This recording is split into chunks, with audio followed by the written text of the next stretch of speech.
Biasa kita bisa lihat setelah 200 start, Kali start betul.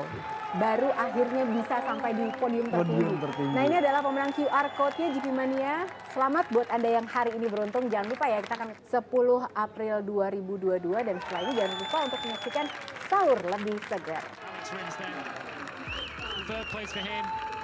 Who knows how far he could have gone had he started perhaps slightly further forward. He received the trophy for third place. Jorge Martin, of course, Grand Prix as the chief of the cabinet of ministers of Argentina, Juan Luis Manzor, hands over the trophy for Martin.